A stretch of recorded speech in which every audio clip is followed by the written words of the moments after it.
Elizabeth Holmes, the Theranos fraudster, the one who talked like this, kind of a Kermit the Frog, the one who became or thought she was. I don't know why Steve Jobs, she wore that. You heard the story. I don't have to go through this again. Why she's important is if this is not psychopathy, nothing is. Now let me go through a couple of things very, very, very quickly. Elizabeth Holmes was sentenced by a California judge to 11 years and 3 months in prison for defrauding investors. I'm not going to go through the particular specifics of it. The jury was unable to reach a verdict on other charges. They didn't really convict her on charges relating to advertising or the patients themselves. Either way, just focus on this. You're talking about a design of a product that can kill people. This isn't an app. Fake it till you make it. This was the whole Larry Ellison thing. Remember that one, the whole thing about Steve Jobs? In Silicon Valley, it's venture capital, and you go out and maybe this operating system doesn't work, or maybe this. We're talking about something that detects disease. And if you're wrong, people die. They forego treatment. This isn't an app. Dig this, okay? Understand this. Now, here's the thing. And by the way, I know the internet is replete with lectures and descriptions of narcissism versus psychopathy versus sociopathy. Okay. Well, I'll let you enjoy that. They kind of bore me. This is what I want you to understand, though. This is what fascinates me, because in order to understand sociopathy, the sociopath, think about it this way. The psychopath, you're born that way. The sociopath, you learn it. Okay?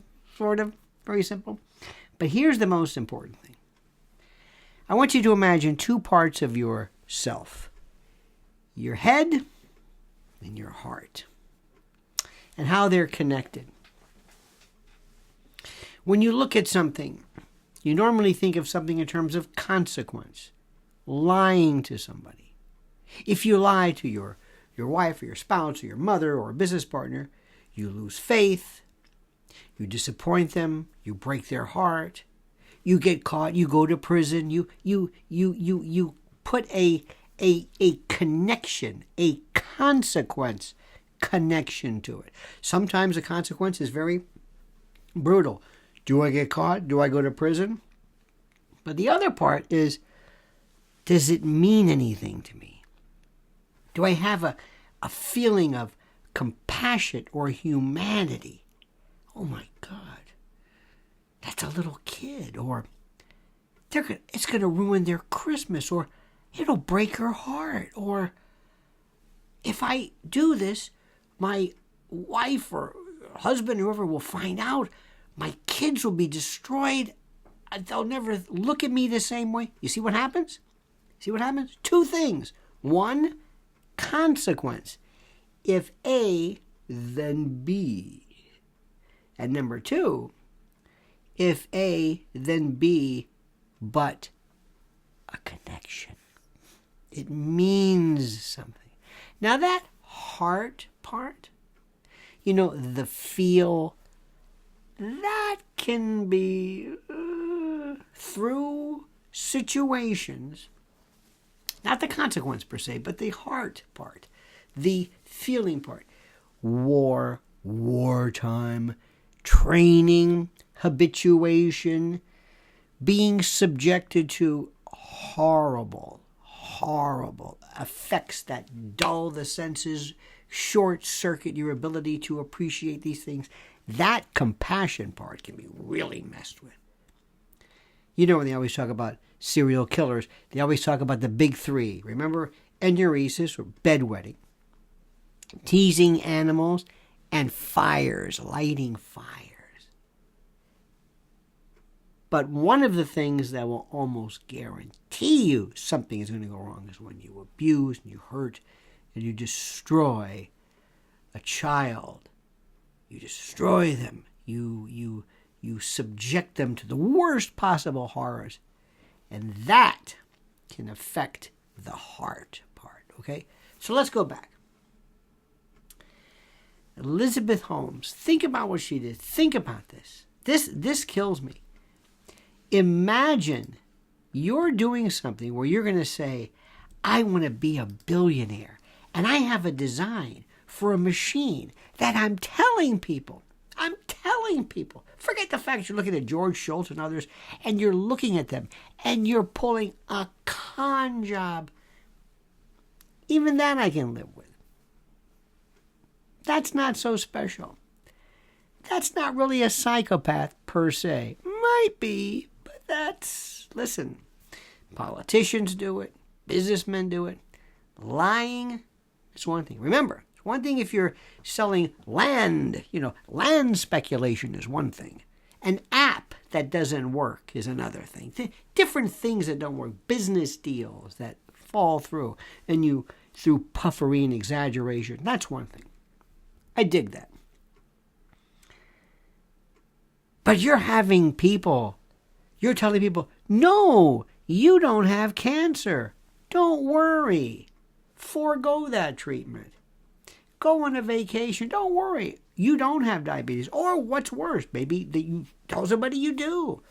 I don't know what's worse. False positive, false negative. False is the key word here. But that doesn't bother her. That doesn't even get in the way. The head and the heart. I'll never forget this.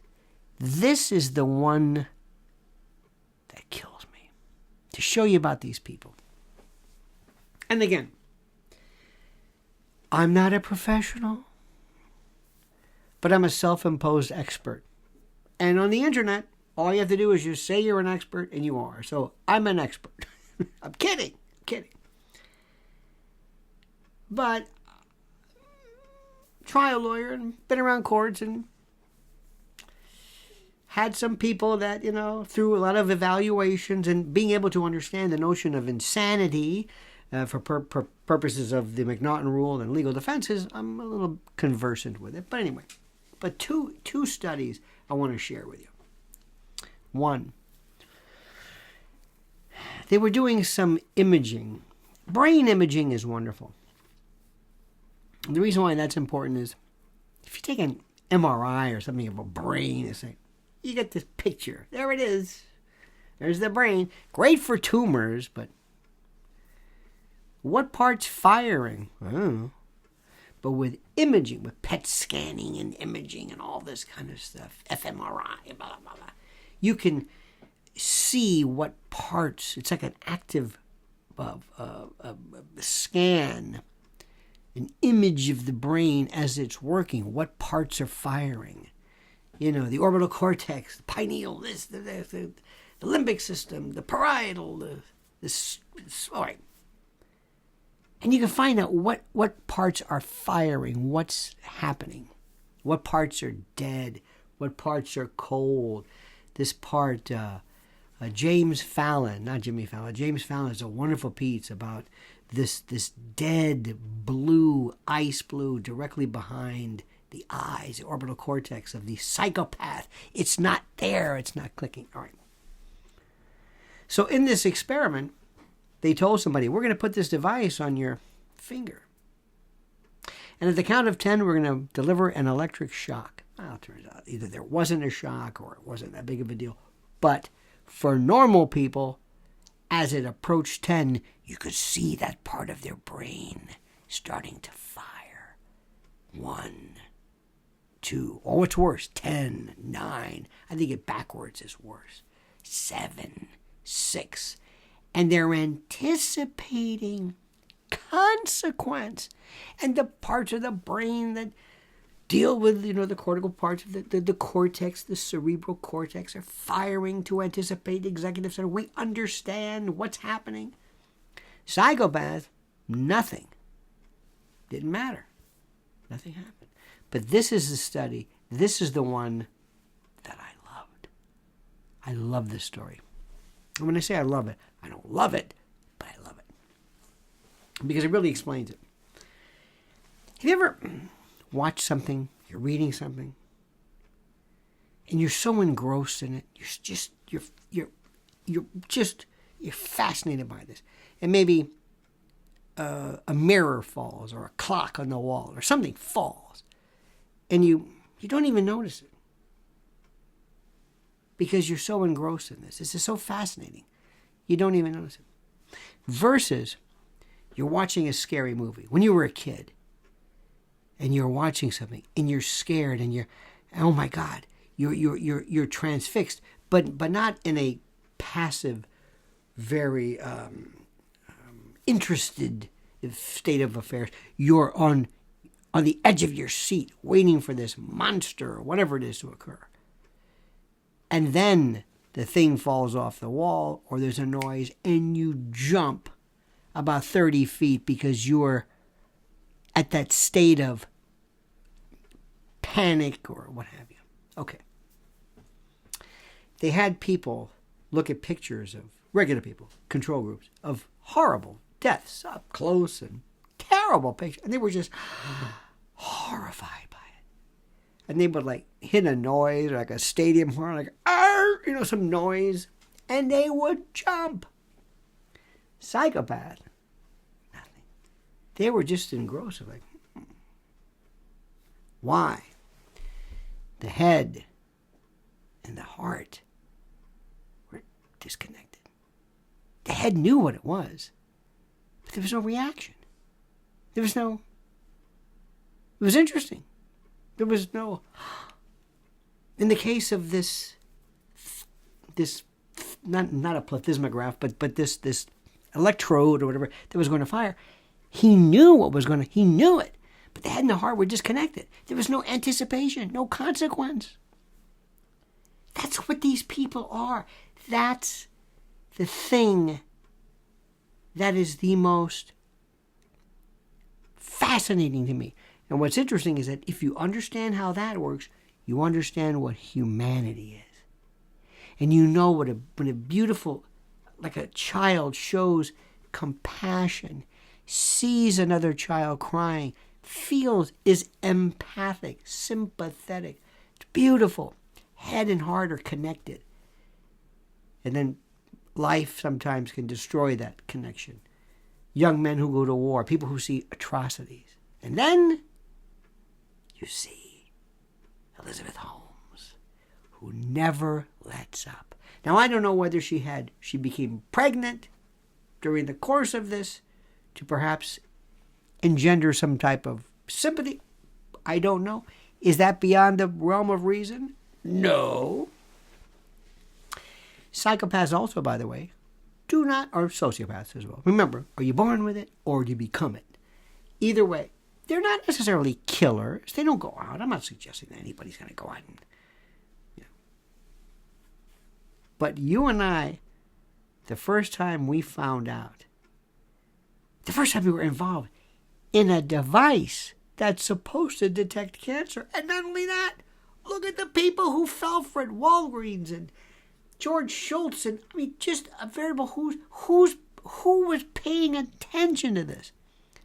One thing about this case, every expert said in order for you to do these tests, in order for you to do the tests that she claimed you were doing by virtue of this little pinprick, you needed venous blood from the vein, in suitable quantities to have enough sample using the best available laboratory diagnostics around. You need venous blood, not just this pinprick, but venous blood, but also in a capacity that is significant enough in order to allow this. And everybody said this. But she came along and said, no, that's all right. I mean, look at these people: Rupert Murdoch, Tim Draper, Betsy DeVos, James Mattis, the Walton family, the Cox family. It's the most incredible thing anybody's ever seen. I've always been fascinated by con men. I've always been. And Ponzi was like, not really that great. Bernie Madoff was a passive con man. They came to him. He was maybe the best of the best. His was a different story. But this was beyond. And the number of people that are out there, the number of people that are available, that are walking around right now, that possess this, is amazing. Think about what I've said. If you have children, watch them. Watch how they react. Watch if they feel empathy. Watch if they are too prone to too much of a, do they have a propensity, a penchant, a proclivity, a predisposition to lying, to mendacity, truth stretching a little bit, versus the liar. Because it's not that people are lying. It's that they have no appreciation for getting caught in the lie. That's what's important. Remember, you don't know what normal is. You don't know what beauty is unless you know what abnormal and horrible are. Let that sink in. If you like this video, please like it. If you don't like this video, please like it. Please make sure you subscribe to this channel. Please make sure that you hit the little bell so you'll be notified of new videos and the like. And whatever you do right now, please, I beg you, I implore you to comment as you see fit.